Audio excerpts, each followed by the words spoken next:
तो फिल्म की शुरुआत में हम स्नो के नीचे दफन हुए एक आदमी को अचानक से उठता हुआ देखते हैं।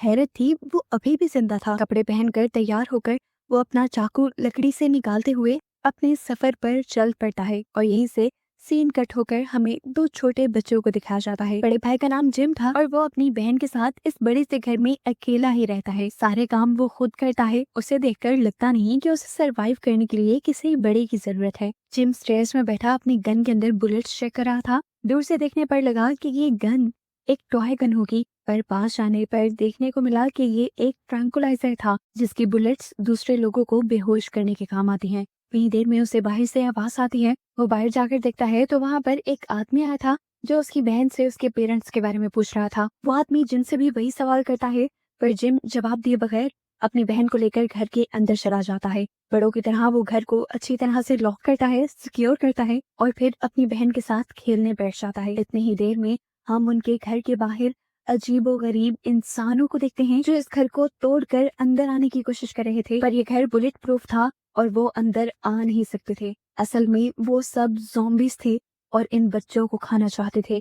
इस टाइम जिस दुनिया में जिम और उसकी बहन रह रहे हैं, इस दुनिया में सिर्फ 1% इंसान इंसान बचे हैं। बाकी सबको ज़ॉम्बी वायरस खा चुका है। जिम और उसकी बहन को इन ज़ॉम्बी से इसलिए डर नहीं लग रहा था क्योंकि अब ये उनकी रूटीन का हिस्सा बन गया था। जिम और उसकी बहन अपने घर के बाहर खेल रहे होते हैं तो कल वाला ही इंसान जैक इनके पास आ जाता है। इस मर्तबा वो अपनी पार्टनर को लेकर आया था। वो लड़की आकर प्यार से जिम की बहन को गोद में उठा लेती है और जिम उसे डांट कर अपनी बहन को नीचे रखने को कहता है। जिसके बाद ये कपल जिम से उसके पेरेंट्स के बारे में पूछता है तो जिम बताता है कि वो लोग सप्लाईज लेने के लिए गए हैं। ये सुनकर वो कपल उनसे कहता है, ठीक है, फिक्र मत करो, हम तुम्हें कोई नुकसान पहुंचाने यहाँ नहीं आए। जब तक तुम्हारे पेरेंट्स नहीं आ जाते बस तब तक हम तुम्हारा यहाँ पर ख्याल रखेंगे। सीन कट होकर अब हमें दूसरी तरफ दोबारा एडन को दिखाया जाता है जो जंगलों के दरमियान में खड़ा बिना ज़ॉम्बीज से डरे अपने एक ही हथियार से अपने सामने आने वाले सभी ज़ॉम्बीज को मार रहा था। जिनके घर पर वो कपल चेक करता है कि हर तरह की सहूलत के साथ यहाँ पर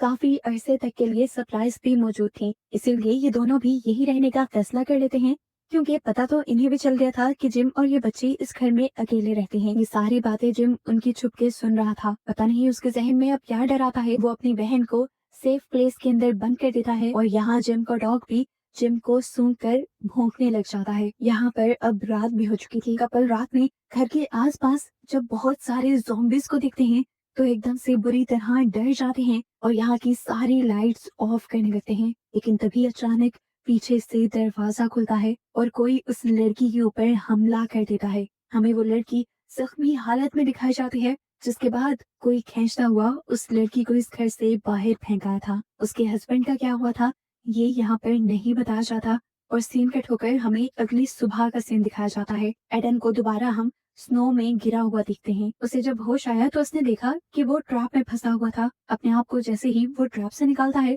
तो देखता है कि उसके करीब जिम की बहन खड़ी हुई हंस रही थी। तभी अचानक उसके गले में एक सुई आकर चुभती है जिसे एडन जैसे ही अपने गले से निकालता है तो बेहोश हो जाता है।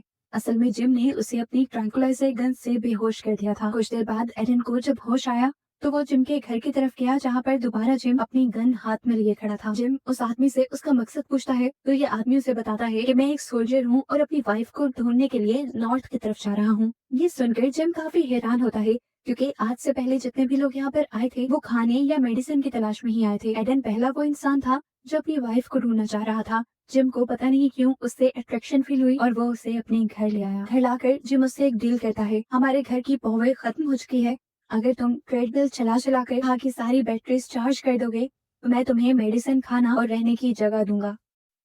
फिर उसकी बात मानते हुए उसके घर आ जाता है और अब उससे सवाल करता है कि तुम्हारे पेरेंट्स कहाँ हैं। पहली मर्तबा जिम उसके साथ झूठ नहीं बोलता। वो बताता है कि मेरे डैड साइंटिस्ट हैं और काफी अरसे से घर नहीं लौटे और मेरी मॉम एक सिक्योरिटी एजेंसी में काम करती हैं और आजकल वो भी अपने मिशन पर हैं। इनकी इन्हीं बातों के दौरान एडन नोटिस करता है कि इनके घर के बाहर एक ज़ॉम्बी था। एडन जल्दी से घर के बाहर जाता है और एक बड़ा सा ब्लॉक उठाकर उस ज़ॉम्बी के सर पे मारते हुए उसका सर क्रैश कर देता है। जिम ने तो ये सब कुछ अपनी आंखों से देख लिया था लेकिन उसने अपनी बहन की आंखों पर हाथ रख लिया था। एडन जब घर वापस आया तो जिम ने कहा, तुमने उस ज़ॉम्बी को क्यों मारा? हालांकि ये घर बुलेट प्रूफ है, वो ज़ॉम्बीज़ इस घर के अंदर नहीं आ सकते। ये सुनकर एडन और भी ज्यादा हैरान हो जाता है कि आखिर उन्होंने इस घर में और कौन कौन सी फैसिलिटी रखी हुई थी। खैर इस टाइम एडन को अपना काम पूरा करना था और जल्द से जल्द यहाँ से जाना था। वो दिन रात बिना ब्रेक लिए उस ट्रेडमिल पर भागता रहता है ताकि इन लोगों की बैटरीज चार्ज हो सके, और ऐसे थक कर वो यहाँ तक कि गिर भी जाता है। जिम की बहन उसे पानी देती है, खाना खिलाती है और फिर अपनी ही पिंस देते हुए उसे बाल बांधने को कहती है। फ्रेश होने के बाद एडन इन लोगों को खाना देता है और जब ये लोग बाहर जाते हैं तो देखते हैं कि आज इनके ट्रैप में एक ज़ॉम्बी फंस गया था, जिसे जिम अपने गन से मार देता है। और तभी यहाँ से गुजरते हुए हम एक ओल्ड मैन और एक लड़की को भी देखते हैं जो शायद किसी को ढूंढ रहे थे। एडन और वो बच्चे घर वापस आ जाते हैं और घर पर एडन अब उन बच्चों के पेरेंट्स की तस्वीरें देखता है। यहीं घर पर उसे कार की चाबियां भी मिल जाती हैं और फौरन उसके जहन में आइडिया आता है कि वो इस कार के जरिए जल्दी अपनी वाइफ तक पहुंच जाएगा और उसे बचा लेगा। जैसे ही उसने कार स्टार्ट की तो उसे पता चला कि ये कार खराब थी, जिसे वो खुद भी ठीक नहीं कर सकता था। ऐसे में वो गैराज से बाहर निकल आया और तभी उसकी नजर पड़ी आउट हाउस के डोर पर। उसके अंदर से अजीबोगरीब आवाजें आ रही थी। इससे पहले कि एडन उसे चेक कर लेता, जिम उसे आकर यहाँ पर रोक देता है। ये सब लोग घर वापस आ जाते हैं, खाना शाना खाकर सोने की तैयारी कर लेते हैं और हम देखते हैं कि सोने से पहले जिम ने अपने आप को हथकड़ी से बांध लिया था। सुबह जैसे ही एडन उठा तो उसने देखा कि जिम अपने बिस्तर पर ही नहीं था। घबरा कर एडन बाहर गया तो पता चला कि जिम अपने घर के आसपास के ट्रैप्स ठीक कर रहा था, जिनके अंदर ज़ॉम्बीज फंस जाया करते थे। जिम को यहाँ मसरूफ देखते हुए एडन चुपके से आउट हाउस के कमरे के पास चला जाता है, क्योंकि वो देखना चाहता था अंदर है क्या। अंदर उसे ज्यादा कुछ नहीं दिखता, बस वहां पर रखे हुए मैट्रेस, पिलो और ब्लैंकेट दिखते हैं और साथ ही दीवारों पर स्क्रैचेस के निशान भी नजर आते हैं। उसे ऐसा लगा था कि जैसे यहाँ पर किसी ज़ॉम्बी को कैद करके रखा होगा इन लोगों ने। एडन अब घर आ जाता है और कुछ देर बाद नोटिस करता है कि इस घर के इर्द गिर्द एक अनजान आदमी था जो इसी घर की बाहर से तलाशी ले रहा था। एडन फौरन छुप जाता है ताकि उस आदमी को इनके बारे में पता न चले। ऊपर से जिम की बहन उसे दिखते हुए हाय कहने लगी थी। एडन उस आदमी के नोटिस करने से पहले ही जिम की बहन को भी उठाकर छुपा देता है और इस तरह इन लोगों की जान उस आदमी से बचा लेता है। ये सब देखते हुए जिम को ये अंदाजा हो गया था कि एडन उनको बिल्कुल नुकसान नहीं पहुंचाने वाला, इसीलिए वो एडन के हथियार भी एडन को वापस दे देता है, जो पहले उसने शर्त के तौर पर अपने पास रख लिए थे। इस टाइम एडन जिम के मॉम डैड की कार को ठीक कर रहा था। इतनी देर में ही उन्हें बाहर से जिम की बहन की चिल्लाने की आवाज आती है। दोनों बाहर जाकर चेक करते हैं तो पता चलता है कि जो पहले आदमी इस घर को बाहर से चेक करने के लिए आया था वो अब अपने साथियों के साथ यहाँ आ चुका था और उसने जिम की बहन को हॉस्टेज भी बना लिया था। जिम अपनी ट्रैंकुलाइजर गन से एक आदमी को बेहोश करता है तो पीछे से अचानक दो आदमी गिरकर मर जाते हैं। उनको भी किसी ने शूट किया था और शूट करने वाली कोई और नहीं बल्कि जिम की मॉम ही थी, जो अब वापस आ गई थी। उसने जितनी भी गोलियां चलाई थी उसमें से एक गोली एडन को भी लग चुकी थी और एडन वही बर्फ में गिर गया था। मरने से पहले वो फ्लैशबैक्स में चला जाता है और अपनी वाइफ को देखता है। ऐसे ही कुछ देर गुजर जाती है और अजीब बात होती है, एडन दोबारा से जिंदा हो जाता है। उससे भी ज्यादा हैरान कर देने वाली बात ये थी कि उसका जख्म भी पूरी तरह ठीक हो गया था। वो अपने आप को ही देखकर हैरान था, लेकिन जैसे जिम और उसकी मॉम उसे देखकर हैरान नहीं थी। वो अब एडन को इशारा करते हुए घर के अंदर बुला लेती हैं और उसे उसकी कंडीशन के बारे में समझाने की कोशिश करती हैं। यहाँ पर एक बहुत ही मजे का ट्विस्ट था। लीना बताती हैं कि आम लोग जो ज़ॉम्बी वायरस से इन्फेक्टेड हो जाते हैं वो अपने दिमागों से अपना कंट्रोल खो देते हैं, पागलों वाली हरकतें करते हैं, दूसरों को मारते हैं, आसान लफ्जों में पूरे ज़ॉम्बी में ही बदल जाते हैं। लेकिन अब इन्हीं ज़ॉम्बीज के दरमियान में कुछ स्पेशल ज़ॉम्बीज भी हैं। स्पेशल ज़ॉम्बीज उनको कहा जाता है जो ज़ॉम्बी वायरस से इन्फेक्टेड तो हैं, लेकिन वो अपने दिमाग पर से अपना कंट्रोल नहीं खोते। लेकिन पॉजिटिव चीज उनके अंदर यह आ जाती है कि उन्हें ज़ॉम्बीज वाली पावर मिल जाती है। जैसे ज़ॉम्बीज इमोर्टल होते हैं, तो इस तरह ज़ॉम्बी वायरस से इन्फेक्टेड स्पेशल ज़ॉम्बीज भी इमोर्टल हो जाते हैं। इन ज़ॉम्बीज को भी अगर आसान लफ्जों में डिफाइन किया जाए तो वो इंसान और ज़ॉम्बीज का कॉम्बिनेशन है, वो भी बहुत ही अच्छा। लेकिन जैसे हर अच्छी चीज का एक बुरा साइड इफेक्ट भी होता है, ऐसा इनके साथ भी है। कभी कभार वो ज़ॉम्बी वायरस इनके दिमागों को कंट्रोल कर लेता है, जिसकी वजह से ये लोग अपना आप खो बैठते हैं, लोगों को मारते हैं और बहुत ही अजीब अजीब काम करते हैं। और फिर जब होश में आते हैं तो उन्हें ज़ॉम्बी टाइम में किया हुआ कुछ भी याद नहीं रहता। ये सारी बातें सुनकर वो समझ गया था कि वो भी एक स्पेशल ज़ॉम्बी है, क्योंकि मूवी के स्टार्ट में भी हमने उसे मरकर जिंदा होते हुए देखा था और अब भी। यहाँ पर लीना एक और शॉकिंग बात एडन को ये बताती है कि उसका बेटा भी एक स्पेशल ज़ॉम्बी था। ये बताते ही सीन्स फ्लैशबैक में जाते हैं और हमें पता चलता है कि मूवी के स्टार्ट में इस घर में कपल को जिसने मारा था वो कोई और नहीं बल्कि जिम ही था। उस दिन डॉग जब उसे सूंघ रहा था तब उसे पता चल गया था कि वो ज़ॉम्बी में बदलने वाला है, इसीलिए ज़ॉम्बी में बदलने से पहले पहले ही उसने अपनी बहन को सेफ रूम में लॉक कर दिया ताकि वो अपनी बहन को नुकसान न पहुंचाए।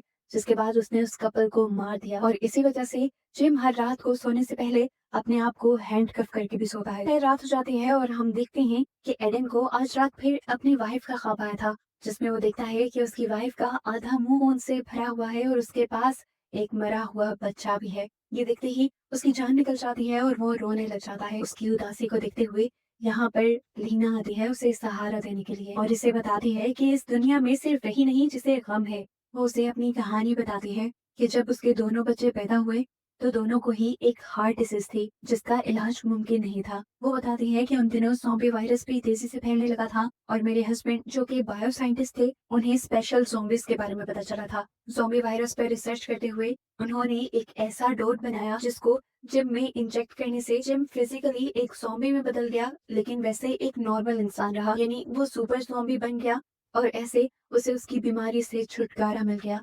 लीना के हस्बैंड को लगता था कि इस तरह जिंदगी अच्छे से गुजर जाएगी, पर किस्मत को कुछ और ही मंजूर था। जिम ने एक दिन लीना के हस्बैंड को ही बाइट कर दिया। इस तरह ज़ॉम्बी वायरस ने उसके हस्बैंड पर भी हमला कर दिया। उसके हस्बैंड एक नॉर्मल ज़ॉम्बी में बदले तो इस तरह मजबूरन लीना को खुद उन्हें मारना पड़ा। कहते हुए वो रो देती है और तभी उसे बाहर से जिम के चिल्लाने की आवाज आती है।